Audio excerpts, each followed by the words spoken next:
നമ്മുടെ loom സോളാറിന്റെ 50 വാട്ടിന്റെ solar പാനലാണ് ഇവിടെ ഇരിക്കുന്നത്. സൂര്യൻ ഡയറക്റ്റ് ആയിട്ട് അതിലേക്ക് അടിച്ചുകൊണ്ടിരിക്കുകയാണ്. സോ ഇതാണ് ചാർജ് കൺട്രോൾ. ഇവിടെ ലൈറ്റ് ബ്ലിങ്ക് ചെയ്യുന്നത് കാണാം. ആൻഡ് ഇവിടെ ഞാൻ ഒരു സ്മാർട്ട് ഫോൺ വെച്ചിട്ടുണ്ട്. സ്മാർട്ട് ഫോണിൽ ഒരു വയർ കുത്തിയിട്ടുണ്ട്. ഡയറക്റ്റ് ആയിട്ട് ഇവിടെ ഒരു USB പോർട്ട് ഉണ്ട്. ആ ഒരു USB പോർട്ടിലേക്ക് ഞാൻ എൻ്റെ ചാർജിങ് വയർ കുത്താനായിട്ട് പോവുകയാണ്. So let see phone charge ആവുന്നോ ഇല്ലയോ എന്ന്. 3, 2, 1.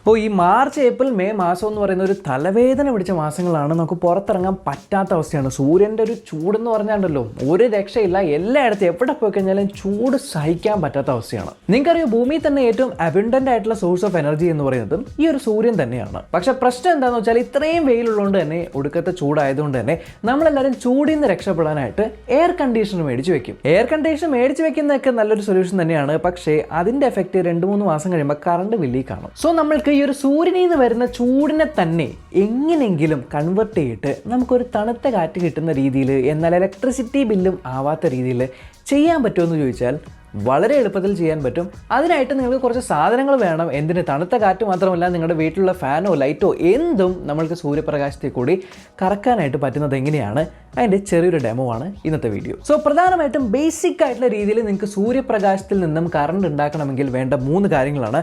ഒന്നാമത്തേത് ഒരു സോളാർ പാനൽ.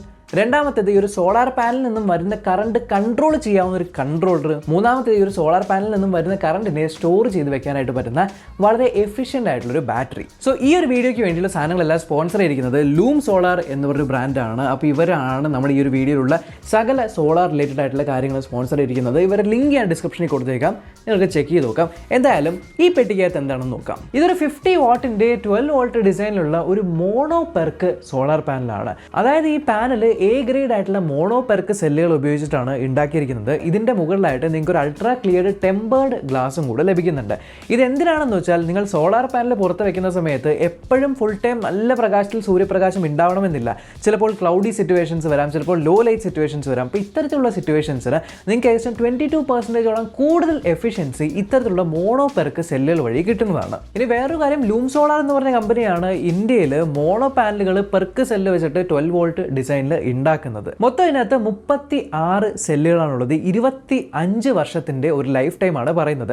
സോ ഇതിന്റെ മൊത്തം ഡിസൈൻ നോക്കിക്കഴിഞ്ഞാൽ വളരെ വെൽ ബിൽഡ് ആയിട്ടുള്ള ഡിസൈൻ ആണ്. ചുറ്റും നിങ്ങൾക്കൊരു മെറ്റാലിക് ആയിട്ടുള്ള റെയിലിംഗ് കാണുന്നുണ്ട്. ഇതിന്റെ ടോട്ടൽ വെയിറ്റ് നോക്കിക്കഴിഞ്ഞാൽ 3 കിലോഗ്രാമോളമാണ് ഒരു പാനൽ വരുന്നത്. ഇനി പാനലിന്റെ ബാക്ക് സൈഡിൽ നമുക്കൊരു ജംഗ്ഷൻ ബോക്സ് കാണുന്നുണ്ട്. ഈ ജംഗ്ഷൻ ബോക്സ് IP67 അഥവാ IP67 റേറ്റഡ് ആണ്. അതുകൊണ്ട് തന്നെ ഔട്ട്ഡോറിൽ മഴയൊക്കെ വരുന്ന സമയത്തൊന്നും യാതൊരു പ്രശ്നവും വരില്ല. ഇനി പാനലിന്റെ പുറകിലായിട്ട് ഇതിന്റെ സ്പെസിഫിക്കേഷൻസ് ഒക്കെ എഴുതിയിട്ടുണ്ട്. സോ വിശദമായിട്ട് എത്ര വോൾട്ടാണ്, എത്ര വാട്ടാണ്, ഓപ്പൺ സർക്യൂട്ട് വോൾട്ടേജ്, കറണ്ട് ഒക്കെ ചെയ്തിട്ടുണ്ട്. അപ്പോൾ ഇതിനകത്ത് 50 വാട്ട്സ്, 20 വോൾട്ട്സ്, മാക്സിമം 2.25 ആംപിയേഴ്സ് ആണ് ഇതിനകത്ത് നിന്ന് നിങ്ങൾക്ക് ജനറേറ്റ് ചെയ്യാനായിട്ട് പറ്റുന്നത്. സോ സോളാർ പാനൽ സെറ്റായി ഇത് നമ്മൾ വെയിലത്ത് കൊണ്ടുവച്ച് കഴിഞ്ഞാൽ അതിനകത്ത് നമുക്ക് വോൾട്ടേജും കറണ്ട് വരുന്നതായിരിക്കും. പക്ഷേ ഇതൊരു അൺറെഗുലേറ്റഡ് ആയിട്ടുള്ള വോൾട്ടേജും കറണ്ടാണ്. ഇത് നമുക്ക് ഡയറക്റ്റ് ഒരു ബാറ്ററിയിലൊന്നും കൊണ്ടുപോയി കുത്താൻ പറ്റില്ല. അതുകൊണ്ട് നമുക്ക് ഇതിനെ കൺട്രോൾ ചെയ്യാനായിട്ട് എന്തെങ്കിലും സാധനം വേണം. അവിടെയാണ് നമ്മുടെ ലൂം സോളാറിൻ്റെ ഫ്യൂഷൻ 1012 എന്ന് പറഞ്ഞ ചാർജ് കൺട്രോളർ വരുന്നത്. ഇതിന് 2 പ്രധാനമായിട്ടുള്ള ഗുണങ്ങളാണുള്ളത്. ഒന്നാമത്തേന്ന് വെച്ചാൽ നമുക്ക് ബാറ്ററിയിലേക്കാണല്ലോ ചാർജ് പിടിച്ച് വെക്കേണ്ടത്. അപ്പോൾ ബാറ്ററി ഓവർ ചാർജ് ആയി പോവാതിരിക്കാനും ബാറ്ററിയിൽ നിന്നും ഓവറായിട്ട് ഡിസ്ചാർജ് ആവാതിരിക്കാനായിട്ടും ഇതിനാണ് പ്രധാനമായിട്ട് നമ്മൾ ചാർജ് കൺട്രോൾ ഉപയോഗിക്കുന്നത്. അതുമാത്രമല്ലാതെ ഈ ചാർജ് കൺട്രോളറിൻ്റെ വേറൊരു പ്രത്യേകത എന്ന് പറയുന്നത്, ഇതിൽ നിങ്ങൾക്കൊരു നൈറ്റ് സെൻസർ ഉണ്ട്. ഇപ്പോൾ നമ്മൾ റോഡ് സൈഡിലൊക്കെ ഉള്ള സ്ട്രീറ്റ് ലൈറ്റുകൾ നോക്കിക്കഴിഞ്ഞാൽ രാവിലെ ഓഫായിരിക്കും, രാത്രി ആകുമ്പോൾ തനിയെ ഓൺ ആവില്ലേ, അത്തരത്തിലുള്ള ഒരു നൈറ്റ് സെൻസറും കൂടെ ഇതിനകത്ത് ഇൻബിൽഡ് ആയിട്ടുണ്ട്. ഇനി ഈ ഒരു ഡിസൈൻ നമ്മൾ നോക്കിക്കഴിഞ്ഞാൽ ഫുള്ളി മെറ്റാലിക് ആയിട്ടുള്ളൊരു ബിൽഡാണ്. 12 മാസത്തിൻ്റെ ഒരു വാറണ്ടി തരുന്നുണ്ട്.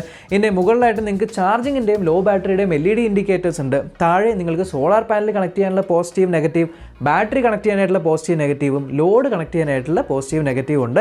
ഒരു ചെറിയൊരു ഇൻഡിക്കേറ്റർ ലൈറ്റും അതുപോലെ USB പോർട്ടുമാണ് ഈ ഒരു ഡിസൈനിനകത്ത് കൊടുത്തിരിക്കുന്നത്. ഇനി പുറകിലായിട്ട് നമുക്ക് നൈറ്റ് സെൻസറിന് ഒരു ജമ്പറും കൊടുത്തിട്ടുണ്ട്. സോ നൈറ്റ് സെൻസർ മോഡ് വേണം എന്നുണ്ടെങ്കിൽ ഒരു ജമ്പർ ഇങ്ങനെ എടുത്തിട്ട് മറ്റേ സ്ഥലത്ത് കൊണ്ടുപോയി വെച്ച് കഴിഞ്ഞാൽ നിങ്ങൾക്ക് ആ ഒരു നൈറ്റ് സെൻസർ ഫീച്ചറും കൂടി ഇതിനകത്ത് ഓൺ ആക്കാനായിട്ട് പറ്റും. സോ നമ്മുടെ സോളാർ പാനൽ ഈ ഒരു സോളാർ പ്ലസ് മൈനസിലേക്ക് കണക്ട് ചെയ്യാം. സോ സോളാർ പാനൽ കണക്ട് ചെയ്ത് നമ്മുടെ ചാർജ് കൺട്രോൾ കണക്ട് ചെയ്തു. ഇനി ഇതിൽ നിന്നും വരുന്ന കറണ്ട് നമുക്കൊരു ബാറ്ററിയിൽ സ്റ്റോർ ചെയ്യണം.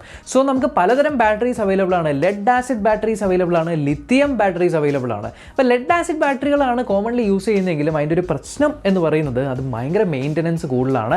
ആൻഡ് ലെഡ് ആസിഡ് ബാറ്ററികൾ ചാർജ് ആവാൻ കുറേ അധികം സമയമെടുക്കും. അതുകൊണ്ട് തന്നെയാണ് ഇപ്പോൾ എല്ലാവരും ലിത്തിയം ബാറ്ററിയിലേക്ക് മാറുന്നത്. സോ എൻ്റെ കയ്യിലുള്ളത് ഒരു ലിത്തിയം ബാറ്ററിയാണ് ATOM 6112 എന്ന് പറഞ്ഞ ഒരു 6 ആംപിയർ അവർ അതേപോലെ 75 വാട്ട് അവറിൻ്റെ ഒരു ലിത്തിയം ബാറ്ററിയാണ് എൻ്റെ കയ്യിൽ കൊടുത്തിരിക്കുന്നത്. സോ ഈ ഒരു ബാറ്ററിയിലുള്ള ലീഡ്സ് നമ്മൾ ഡയറക്റ്റ് ആയിട്ട് ചാർജ് കൺട്രോളറിലേക്ക് കണക്ട് ചെയ്യുവാണ്. അപ്പോൾ തന്നെ നമുക്ക് സോളാർ പാനലിൽ നിന്നും വരുന്ന ആ ഒരു എനർജിയൊക്കെ ആ ഒരു കറണ്ടൊക്കെ ഇതിനകത്തേക്കായിരിക്കും സ്റ്റോർ ആവുന്നത്. ആൻഡ് ഈ ബാറ്ററിയുടെ വോൾട്ടേജ് 12 വോൾട്ട് ആണ് എന്നുള്ളതുകൊണ്ട് നമുക്ക് ചാർജ് കൺട്രോളിൽ നിന്നും 12 വോൾട്ടിൻ്റെ ഒരു ഔട്ട്പുട്ട് ആയിരിക്കും വരുന്നത്. കൂടാതെ USB പോർട്ടിൽ മാത്രം നമുക്ക് അത് സ്റ്റെപ്പ് ഡൗൺ ചെയ്തിട്ട് 5 വോൾട്ടിൻ്റെ ഔട്ട്പുട്ടാണ് വരുന്നത്.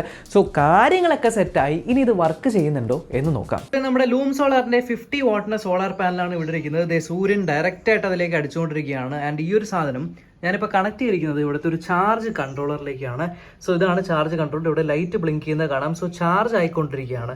അപ്പോൾ എന്താണ് ചാർജ് ആവുന്നതെന്ന് വെച്ചാൽ ഇവിടെ വെച്ചിരിക്കുന്ന ഒരു ലിത്തിയം ബാറ്ററിയാണ് ഇതുമായിട്ട് കണക്ട് ചെയ്ത് ചാർജ് ആയിക്കൊണ്ടിരിക്കുന്നത്. ആൻഡ് ഇവിടെ ഞാൻ ഒരു സ്മാർട്ട് ഫോൺ വെച്ചിട്ടുണ്ട്. സ്മാർട്ട് ഫോണിൽ ഒരു വയർ കുത്തിയിട്ടുണ്ട്. ഇനി ഡയറക്റ്റ് ആയിട്ട് ഇവിടെ USB-C പോർട്ട് ഉണ്ട്.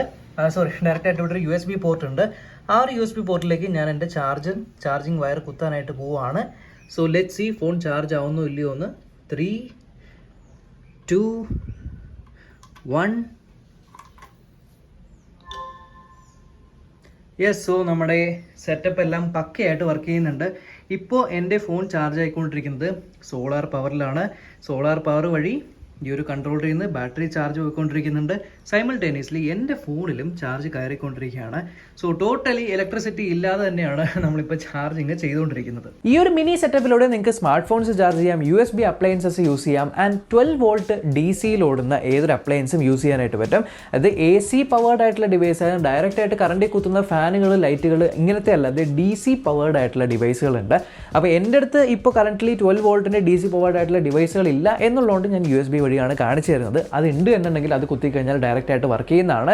ആൻഡ് ഈ സെറ്റപ്പിൽ ഒരു ഇൻട്രസ്റ്റിംഗ് ആയിട്ടുള്ള കാര്യം എന്ന് വെച്ചാൽ ലിത്തിയം അയൺ ബാറ്ററിയാണ് ഉപയോഗിക്കുന്നത്. ഇത് ആക്ച്വലി ഒരു ഫാസ്റ്റ് ചാർജിങ് സപ്പോർട്ട് ചെയ്യും എന്ന് വേണമെങ്കിൽ പറയാം, ലെഡ് ആസിഡ് കമ്പയർ ചെയ്യുമ്പോൾ.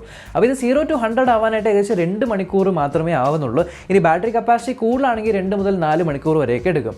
ഇനി വേറൊരു കാര്യം എന്ന് പറയുന്നത് ഈ ലിത്തിയം അയൺ ബാറ്ററിക്ക് 24 മാസത്തെ വാറൻറ്റിയും കൂടെ വരുന്നുണ്ട്. ആൻഡ് മെയിൻ്റനൻസ് ഫ്രീ ആണ്. ഇടയ്ക്കിടയ്ക്ക് നമുക്ക് ഈ ഒരു വാട്ടറൊക്കെ ഒഴിച്ചു കൊടുക്കുന്ന പരിപാടിയൊന്നുമില്ല. മെയിൻ്റനൻസ് ഫ്രീ ബാറ്ററിയാണ്. സോ 24 മന്ത്സിലേക്ക് വാറൻറ്റിയും കൂടെ ലഭിക്കുന്നുണ്ട്. സോ ഇപ്പോൾ നമ്മൾ കണ്ടത് ഒരു ഡയറക്റ്റ് കറണ്ടിൻ്റെ ഡെമോ ആണ്. നമുക്കിതൊരു ഓൾട്ടർനേറ്റിംഗ് കറണ്ട് അഥവാ നിങ്ങളുടെ വീട്ടിലൊക്കെ വരുന്ന കറണ്ടായിട്ട് കൺവേർട്ട് ചെയ്യണമെങ്കിൽ നിങ്ങളൊരു ഇൻവെർട്ടർ വേണ്ടി വരും. അപ്പോൾ ആ ഒരു ഇൻവെർട്ടർ സെറ്റപ്പിൽ നിങ്ങൾക്ക് നിങ്ങളുടെ ഹൗസ് മുഴുവനും പവർ ചെയ്ത് ഞാൻ ആദ്യം പറഞ്ഞ പോലെ തന്നെ നിങ്ങൾക്ക് സൂര്യപ്രകാശം വഴി തന്നെ നിങ്ങളുടെ വീട്ടിലുള്ള AC ഒക്കെ ഓടിച്ച് നിങ്ങൾക്ക് ഇലക്ട്രിസിറ്റി ചാർജ് ഒന്നും വരാതെ തന്നെ വീട് തണുപ്പിക്കാവുന്ന പരിപാടികളൊക്കെ ചെയ്യാനായിട്ട് പറ്റും. ഇതിനെക്കുറിച്ചുള്ള ഡീറ്റെയിൽ ആയിട്ടുള്ള കാര്യങ്ങളെല്ലാം ലൂം സോളാറിൻ്റെ വെബ്സൈറ്റിൽ വിശദമായിട്ട് കൊടുത്തിട്ടുണ്ട്. ലിങ്ക് ഞാൻ താഴെ ഡിസ്ക്രിപ്ഷനിൽ കൊടുത്തേക്കാം. ചെക്ക് ചെയ്യുന്നവർക്ക് ചെക്ക് ചെയ്ത് നോക്കാം.